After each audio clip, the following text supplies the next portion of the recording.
Well, good afternoon, everybody. It's the team from Close of Business Tuesday. And as you may know, it is like an epic conference week in energy country. We're really excited today. We've got two fantastic guests to talk about the thousands of people getting together in the United States and talking about energy. We've got Aaron Vandeford, who's the president of Intercom, and he'll tell you a little bit about what they've been doing, how they've been changing. But the numbers are really big, and we want to hear what Aaron's take on the world. And then I'm super excited. We're actually over here at George R. Brown, and I'm with Jennifer Palladino-Taylor, and she's head of business development for NAPE. So she knows all the numbers. She knows how she sold people to come, join. She's got the file. She'll give us, here we are behind the scenes at NAPE. So welcome to you two. It's really going to be quite fun. I'm actually at the TPH booth, which has plastic cups, baseballs, bottle openers, pretty much anything you might want as a stocking stuffer for your spouse when you forget and you want to put something in there. But let's jump in, guys, and let's tell us what's going on. Mike Bradley, how's the screen today, and what's the world talking about? Yeah, Maynard. It's unfortunate for the last couple of weeks. Every time I come on, I say the screen is pretty red, and again, that's been the case. And I think it's just a lot of uncertainty in the world right now. As you look every day at your computer screen, you always see some sort of a COVID story and concerns about demand, and that's what we're dealing with at this point right now. But I think that the interesting news to me is that you've had two monstrous mergers in Australia here in the last month. You had Oil Search and Santos at the beginning of the month, and today you have Woodside getting together with BHP, at least BHP's fossil fuel business. So consolidation continues there. A lot of costs are going to be taken out. I think this continues the trend. I think this is something we have to see in the U.S. as well and in Canada as well, and I think we will. So right now, look, energy, year to date has been one of the best performers, but in the last 3 months, it's been the worst performer. The reason it's been the worst performer by a long shot is not commodities. Commodities are actually up over the last 3 months. Gas is up around 25, 30%. Crude oil is up about 2 or 3%. And the equities are down about 15, 16% on average. And the reason that is, I just think it's concern with demand, uncertainty. We've just gotten done with Q2 earnings, and so there's really no catalyst from here until the end of, till Q3 earnings. And so that catalyst is not going to come in the form of supply. It's going to have to come in the form of demand numbers getting better, COVID stories going down. And as we saw a week ago, you saw consumer confidence really plunged. It was sort of a 10-year low. And so we just can't have that right now. And so guys that are looking at these cyclical industries, they're getting a little worried. Energy's been a great performer. They're taking some money off the table. I'm not that concerned. You have equities right now, energy equities pricing in sub $50 oil. The strip is well above that all the way out to 26 to 27. So it's just a matter of demand numbers getting better. And when we see that, I think energy will take the lead again. Right now, it's kind of going sideways. It's looking, it's directionless right now. I think that is, from talking to exec friends, that is the feeling. It's frustrating. The world's not listening right now. I guess we're all kind of waiting for some demand signals. Mike, do you think with what's going on in Afghanistan that we're going to see the quote risk premium come back into the oil market? Like, it is a reminder of the volatile, scary, unpredictable international scene. Are you picking up on any kind of comments like that? I don't think that's going to be the case until we actually start to see demand pick up and we start to move back over 100 million barrels of demand, and that's not going to be till next year. Now, what I would note from that question is, I heard earlier this week Jim Cramer starting to talk about he's worried about Venezuela coming into the market. That's the most absurd thing I've ever heard. But you have stuff like that out there being said. To be honest with you, Iran is still not.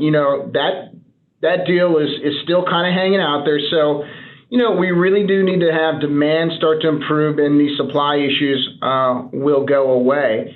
The way I look at it is that the concern I would have is energy CEOs losing a little bit of their step right now because they're sitting there doing all the right things. They're talking about variable dividends, buying back their stock back, giving capital back to shareholders, and the stocks are not responding. At some point, they may just say, you know what, this is not working. Let's start to produce.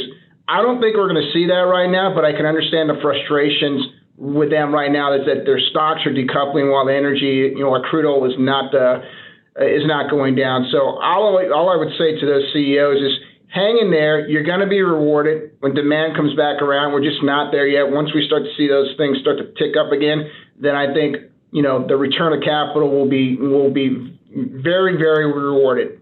So keep with it. All right, those are good, thoughtful words there. Colin, what would you chip into the Intercom NAPE stew that we're brewing today? I've got a couple of things this week. The first item is from the Lawrence Livermore Laboratory, specifically the National Ignition Facility. And today, they reported that on August 8th, they were able to ignite a burst of more than 10 quadrillion watts of fusion power. That's the equivalent of about 10% of the sunshine that bathes Earth's surface, according to Lawrence Livermore. And it was about twice as much as they expected. Now, it lasted for 100 trillionths of a second, and they're able to do it once a day. So don't get too excited. But it's an important reminder that we've got a lot of really smart people working on fusion. Basically, the setup is they took 192 gigantic lasers, they amplified them through a mirror apparatus, they shot it into a pellet of hydrogen about as wide as a single human hair. So think about all the energy density conversations we've had about nuclear. This was a single human hair width, and it was in a metal sphere about 33 feet wide. Now, the burst of fusion energy was 70% of the energy they put in it. So there was a lot of lost energy, as is often the case, but really a very impressive experiment, and one that is just apparently, the news is spreading like wildfire through scientific circles. One other item on this story, there were strong indications in the data that the fusion reactions were not contained to the hydrogen pellet, that in fact it was a self-sustaining cascade into other hydrogen atoms nearby. And so, the punchline is upstream energy producers, whether they work in oil, gas, solar, or wind, ignore these developments at their peril.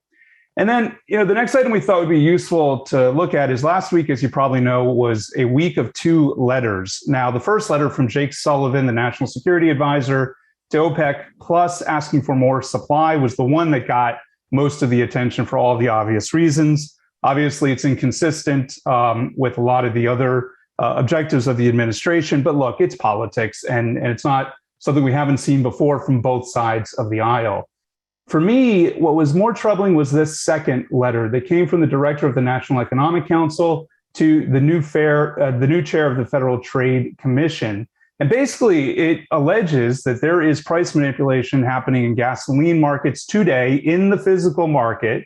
So yet again, we resort to the bogeyman of basically suggesting that there's a monster out there that's somehow pushing prices around.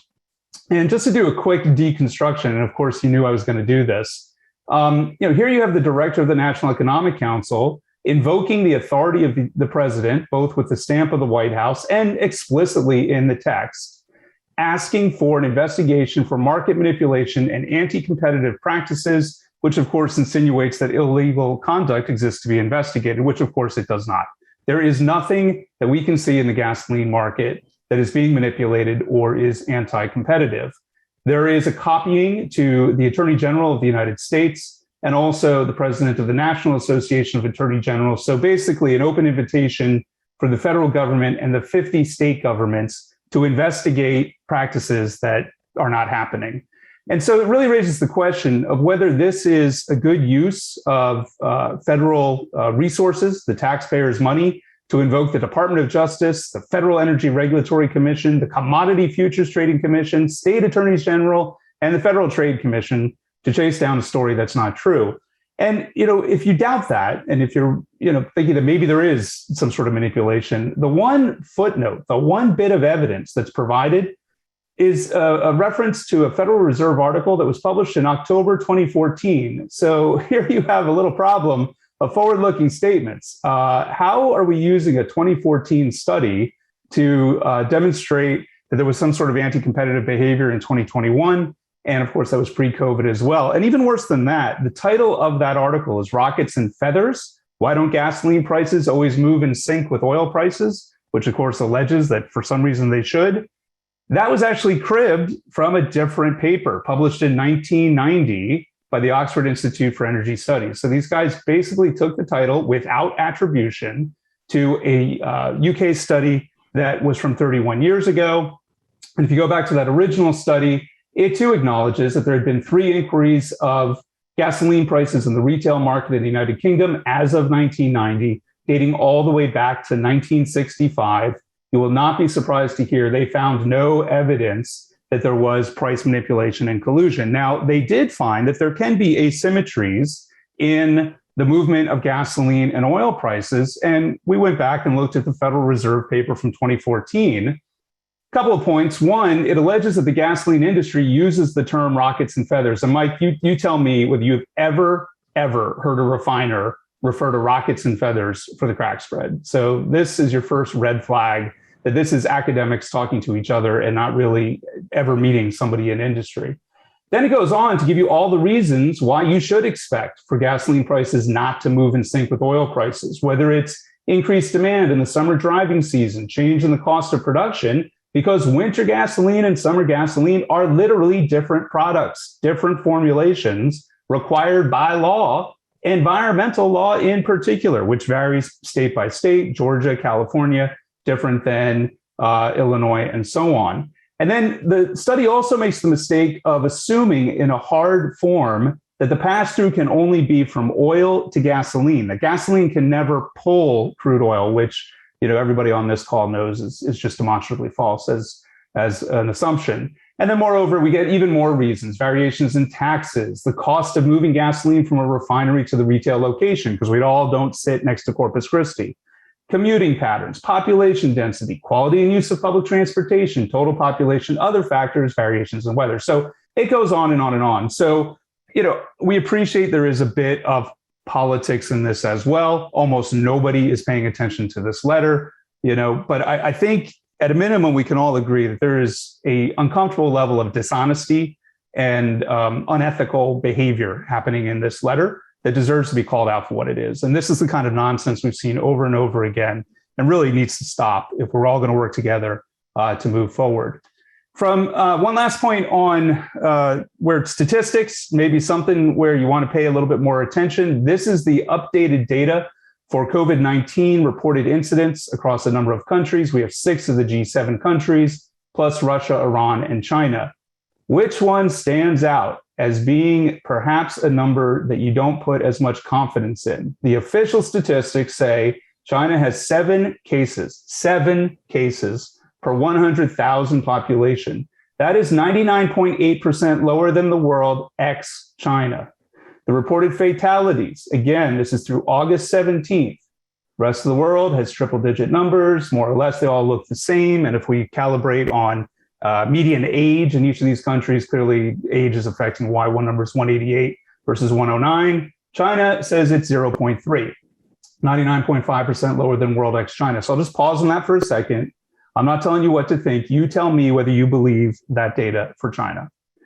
Here's one other thing, though, that we would grant, that it's true that the Asian countries have more experience in confronting flus and rapid spread of viruses. They do tend historically to use masks more than the G7 countries did. And so it is true that South Korea, Japan, and Singapore also have much lower rates of reported cases, although clearly there are cases that are not reported, and reported fatalities relative to the rest of the world. But even relative to South Korea, Japan, and very small population Singapore, do you believe that China sits literally right here? And if you do, it begs the question, why? What did China know early on that led it to sit in that spot as opposed to one of these other spots? Well, Colin, it sounds like somebody needs to write a letter and question Chinese data. Maybe our government officials could focus on that for a change. Now, that was great, Colin. My only concern was neither you nor I can, in that fusion report, neither one of us can relate to the width of a human hair. Okay. So look, fantastic. Thank you guys. Aaron and Jennifer, thank you.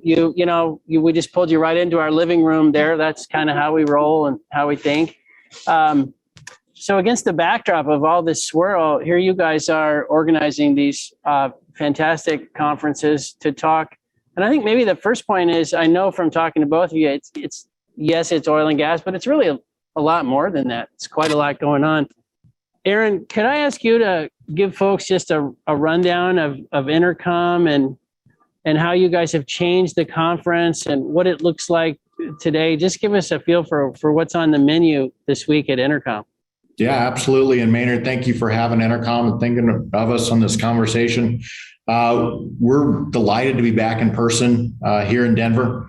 We thought it was important and incredibly important to try and bring the energy industry as we kind of broaden our view of just oil and gas to have a conversation with capital markets. And so Intercom, this is our 26th year hosting it here in Denver. We were, first and foremost, Intercom's a consultancy doing investor relations, marketing, and the conferences were bred out of that practice and ideal of putting good ideas and capital together. And so along those energy ideas that we're seeing this week, capital showing up, it includes your traditional oil, natural gas plays. We've had, Apache give us an offshore, international and domestic. We've got your independent operators, but we got public and private as well. A tremendous private capital panel discussion on what's going on in that side of the space, as well as right now we're seeing an RNG panel. And so that renewable natural gas idea is certainly seeing a lot of attention, something that would be a little bit broader than our traditional view. And in addition to that, certainly ESG. We've got a tremendous amount of ESG dialogue in the industry, but we're also trying to this week hear from the buy side with the ESG team from BlackRock to say, here's what it actually means from us from a capital markets perspective, because I think that's something that a lot of these management teams are struggling with. And so that's a discussion that is front and center here in Denver. And I'll just say that from a conference perspective, it's infectious to see everyone walking around and having smiles on their faces and doing that. And I think it's overdue. So we'll meet people where they are, whether it be online or in person, but it certainly feels good. And I had mentioned it feels a little bit like Christmas in August, having NAPE and this all together. It's kind of a treat to do that again after so long. Hey, one question, Aaron, while I'm thinking about it. I think somebody mentioned to me that you might have retail investors, or you guys have really tried hard to reach out to quite a lot of pockets of money and invite them to the conference. Anything you would share on that? Yeah, absolutely. We pride ourselves in being one of the largest, if not the largest, open energy investment conference. And what that means to us is that the retail component is also there, the family office, on through to the institutional. And I opened my remarks at the conference taking a look at institutional ownership of companies in a, kind of, let's call it the mid-cap range of companies. And we need to find additional sources of capital. And I think Intercom provides a nice opportunity to broaden that scope of capital into an important retail or family office type of environment that I think is going to play an important role as we recover from the past couple of years. No, we agree with you. It's very interesting, and we are going to need that money. So thanks for all the work you're doing there. Let me turn to Jennifer, because I mentioned Intercom and NAPE, but NAPE and OTC combined, or it's the same week this week, and so that's the third conference that's going on. But there's just a ton going on in Houston, and you're right in the center of it. So how are you surviving? Are you getting any sleep, Jennifer? No, yes. I mean, I echo that. We're just so excited to be back in person and see all of our colleagues, friends, meet up at NAPE. As everyone thinks of NAPE as some networking powerhouse event, we do as well. And we love being face-to-face and giving that face time. And you're right. So we did collaborate some with OTC. Typically you would not book an energy event the same week, as another. But it was just such a great time to kind of see how we can help each other as an industry, because we all want to be successful. I mean, I agree. We're coming off of, months and months of no activity or no face-to-face events.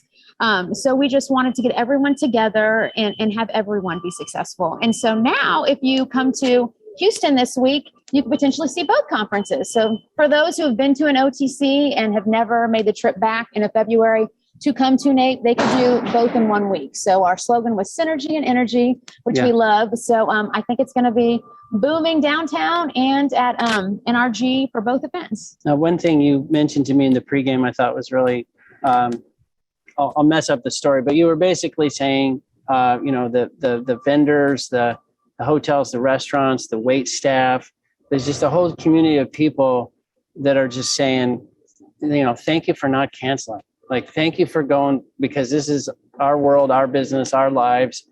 And it's just the positive side of staying open. And so I don't know.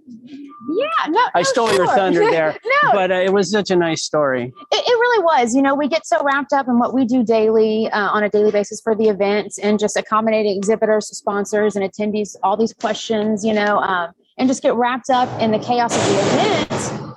And the city of Houston, the George R. Brown, they just kind of took a moment yesterday to say, thank you, because y'all's economic impact when you have these large events really affects, restaurants downtown. Just everything, of course, hotels, but just really everything. And then the event staff that has maybe been furloughed while we can't have events. They were just so nice to say thank you. They thank you as school gets back in session. These people have jobs and can get their kids settled, backpack supplies, and actually feel like, they are set up for the school year to begin, and they're back to work. So they were thanking us, and it was just heartwarming. I think we were all kind of touched by, you kind of lose that when you're just focused on your event, but what it does mean for the city. So that was very thoughtful for them. To say that. It's very nice. Aaron, I'm guessing you're running into the same thing. Like, where are you guys holding your event? I know you're kind of half virtual, half in person, something like that. Do you want to just give us the physical setup there? Yeah, no, that's right. So we're at the Westin downtown in Denver. We've hosted for the better part of almost 15 years here. And it's nice to be able to, when we were initially planning the event, we were dealing with staff that was furloughed, and now we've got them back. We've got them in house. That feels good. We're going to the Rockies game tonight. So we always plan our conference in and around with the Rockies schedule. It's either the second or third week in August. We're going to the Rockies game tonight. And so all the folks that are attending there and folks that are playing baseball, we'll go out and support. So we certainly feel the same thing. And it is nice to be walking back from dinners and everyone going out and, seeing each other on the streets. It's a welcome sight. Maybe I could ask you both one question that I think we all find interesting. Aaron, you mentioned the changing investor landscape, and you guys are finding new sources of money to come to your conference. How about the energy companies themselves? Like, how is that changing? Are you starting? I think, Aaron, you've got quite a few energy transition related type stories going, but maybe Jennifer, I'll start with you. Yeah. How would you say the exhibitors have changed, are changing? You've been at NAPE for 3 years, so you've seen. You remember the world pre-COVID. It was so long ago. But how does it feel different? What would you say about just the exhibitors and who's coming? Yeah, well, we've got such a good base that is so supportive of NAPE, from major operators to smaller companies, to our vendor service providers.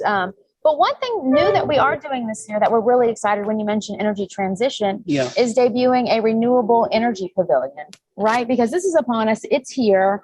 And NAPE being on the land side of things, we felt like we really could pivot and kind of open it up to, being an energy conference and allowing for solar projects, wind projects, invest in some of these new projects that are happening. So we have a pavilion on our show floor. I saw it. It's just right over here. Yeah. So brand new. We've got a good group of exhibitors kind of, again, debuting with us this year. They will have some prospects. We have a theater where they can pitch, their projects to our audience. So I think that's going to be a really great buzz on the floor. Again, very new and exciting. And we want to, transition with the industry as well. No one wants to be left behind. We want to incorporate these things and just expand. We will always have our core oil and gas, but we just felt like it really merged well and it's going to work well together. And same with our conference.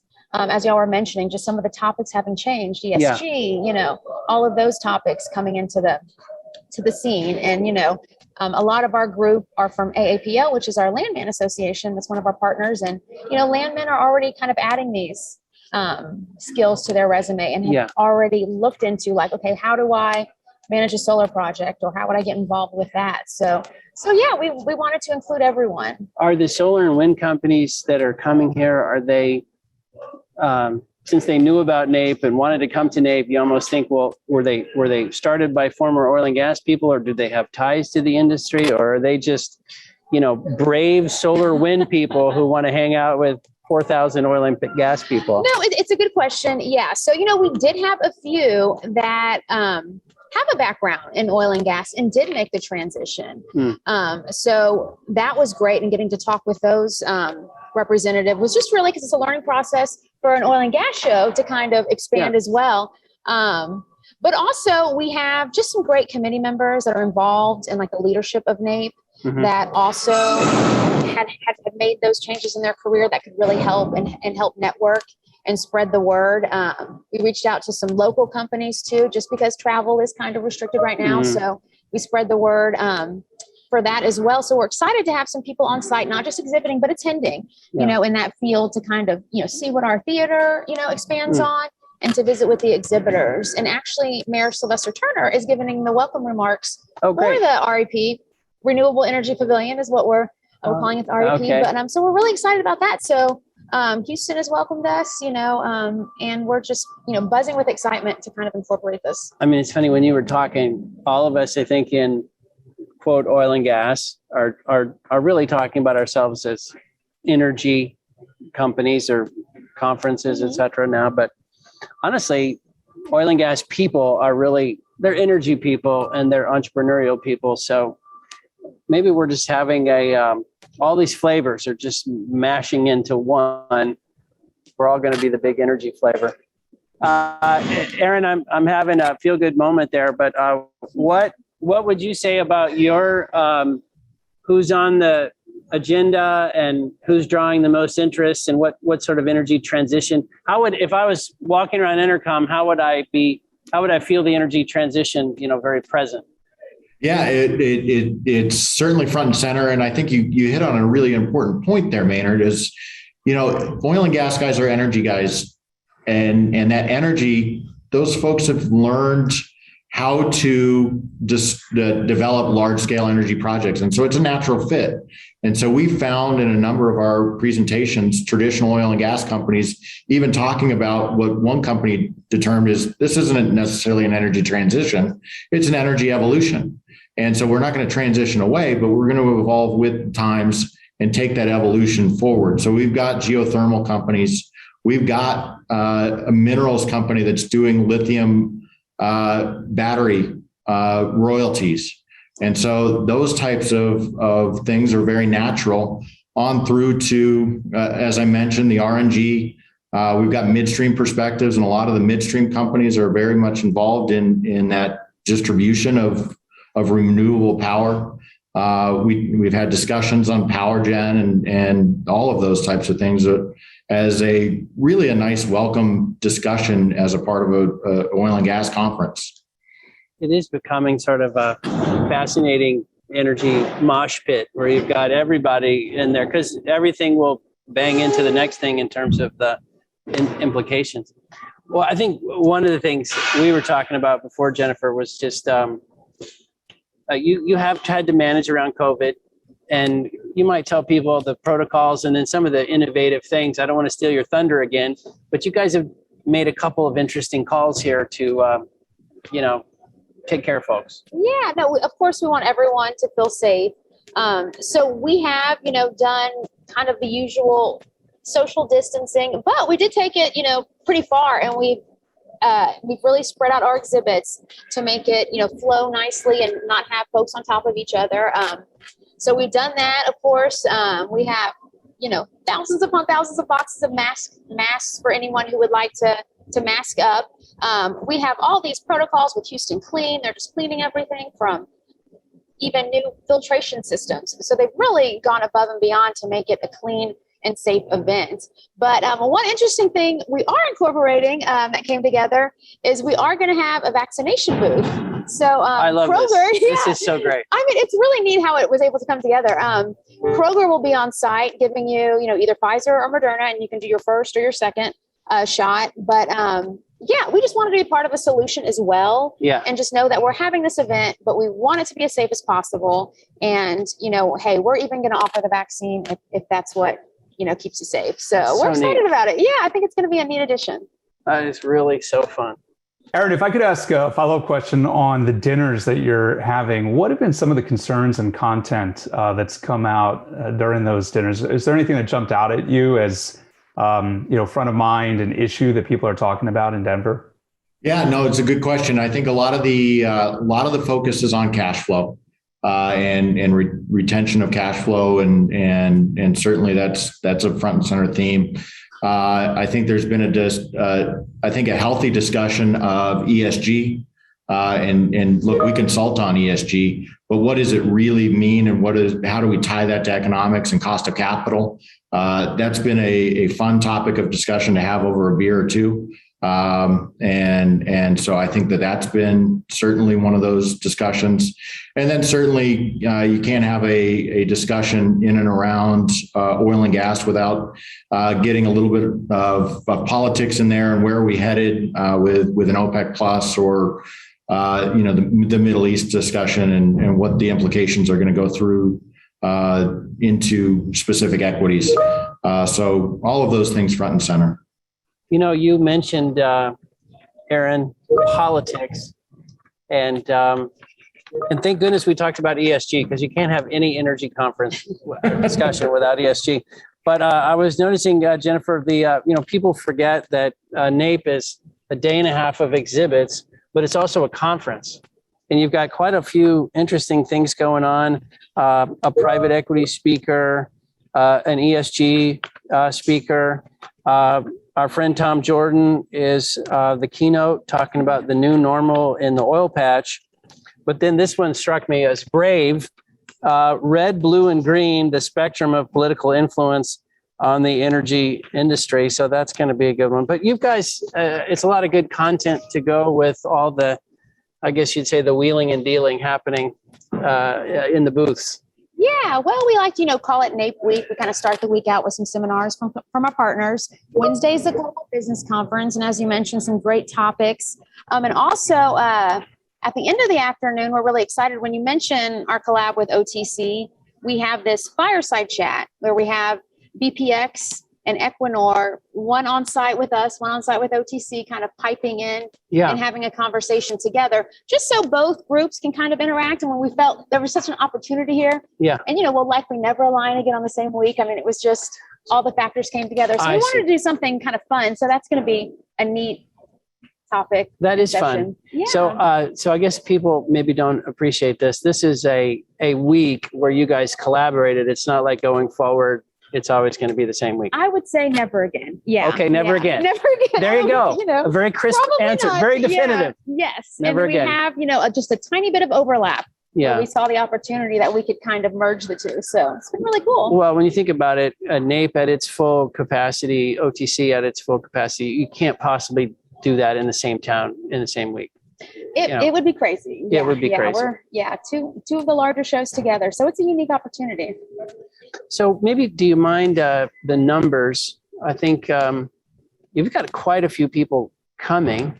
And usually maybe also explain, we're all used to February is like the big NAPE and August was like the summer fun NAPE. Mm-hmm. But this one is actually the February summit, so to speak, or maybe explain that for everybody. Yeah, well, of course, due to COVID, that changed our scheduling. So typically, we have summit in February, and we wanted to, of course, we were hopeful, things were going to kind of clear up and we'd be back on track at the beginning of the year. But we did have to push that back So this is NAPE Summit, just in August, because that's the month we could safely have it. So we're not having what we would typically call a summer NAPE this year. It is just the summit in August. But no, I mean, But we'll be back in February with the big one again. we'll be back on track. So Okay. if you see some of our signage around the expo center, it says "Be right back," which I think is exactly it. I mean, a few months down the road, we'll be back in February and back on track with our typical schedule. Awesome. Just want to get a sense for, you've talked, you guys have been doing NAPE and Intercom for quite a bit of time. Maybe just in the last couple of years, how has the investor base changed, especially with the, energy transition occurring at this point? Are you seeing a big change in the components of who's showing up at these things, or is it similar, or how do you see that, and how do you view that over the next couple of years, and how do you market to that? I'll go from my side. We see new people every time that show up to the conference. And I think the folks that are investing in energy, we've gone from this oil and gas specialist maybe to a generalist. We certainly talked about retail and family office being an important component. And so as we continue to market our stories with our folks that show up, there's certainly interest, and you're constantly having to evolve and identify the right capital for whatever story that may be. As you guys also put on events, you get a little bit of a back end sense of what's happening when we arrange one-on-one meetings. And so interestingly, this week over 3 days, we're arranging about 600 one-on-one meetings for our 92 companies that are there. If I look back and I take a look at what that makeup looks like, just from a number perspective, there's more one-on-one interest from investors and more institutional and family office on those things than we saw really in 2019. And so if I take a look at just putting that in comparison to what we were seeing in August of 2019 and where we are today, I'm pretty pleased to see that there is some investor interest, and it's increasing investor interest, and certainly higher prices certainly piques a lot of interest, as well as balance sheets are healthier. But that's a long way of saying, in one metric, that there is some increased interest, and we're seeing some different names out there too. And it's really interesting too. One of the questions I also want to ask as well is that, this return of capital thesis that a lot of these companies are talking about, is that getting across to the retail investor? Are you hearing that, from those type institutions, or is it too early to tell? I think it may be too early to tell, but what I would say is that the dividend yield and the ideas of putting in a variable rate dividends and all those types of things have always been more attractive to a retail type of investor anyways. And so as the industry, and I'll say oil and gas, transitions into this capital discipline, cash generating model, and as you opened up in your comments, how disciplined is the industry going to remain as we build trust and they don't add rigs and we distribute cash flow back? I think we'll build trust with more of a retail base as well, and it opens up those doors to additional capital. But it also brings to light, and it may be an interesting note, as balance sheets are more stable, cash flows happening, maybe there's less need for an equity raise. Maybe those types of things are going to be something where maybe we don't need the big institutional side of things as much. So it's a really interesting dynamic. It's certainly too early to tell on our side, but just some observations that we're seeing.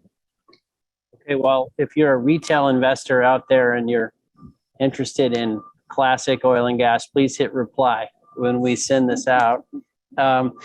Jennifer, maybe on this investor question, I think it seems like a lot of super savvy investor types might come here, but it's not generally a big audience for investors, or is it? I don't know. Do you get a lot of institutions or?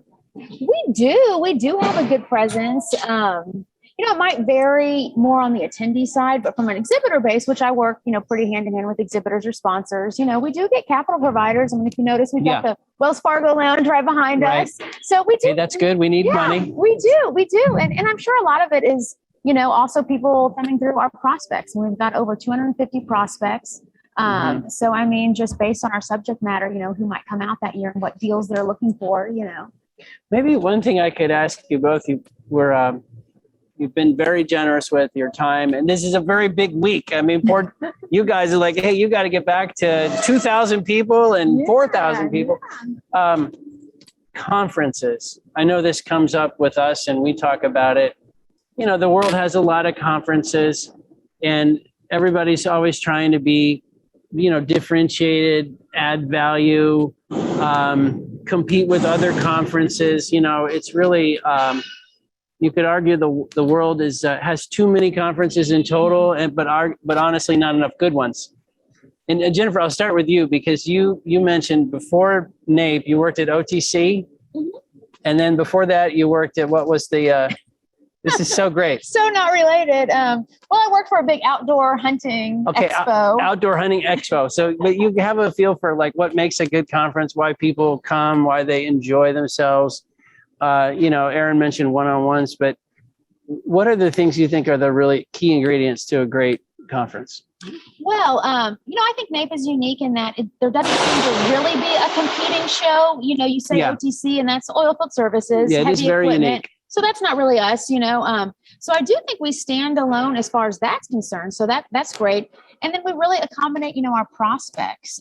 We are a prospect show. While we have some vendor service providers, it's a limited portion of our floor. Do you keep a cap on that? We do. We do keep a cap on that. So, So I think that really helps, those prospects coming back, and that's what people want to see. And we've got a great reputation for networking as well. It's just, I'm lucky to work on such a great show as NAPE that's got such a great reputation and following already in place. But so, I just don't feel like we have a competitor that really does exactly what we do and at our size and grandeur. So, I feel very lucky to be on the NAPE team. How about you, Aaron? What do you think are the, now I don't know if your competitors are watching this, Aaron, so don't give away your secret sauce, but what do you think of really makes a great conference, differentiated, something where the people leave and say, okay, thank goodness we went to that because it was fantastic. Yeah, no, certainly. And I think first and foremost, as you're putting together a lineup, something that's interesting. I always try and find things that are new, different.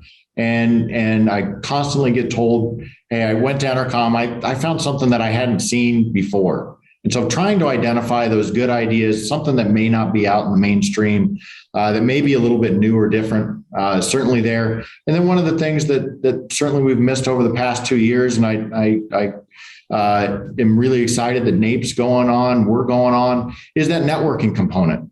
That's something that I think we failed. There's no real good substitute to actually shaking someone's hand and having a conversation.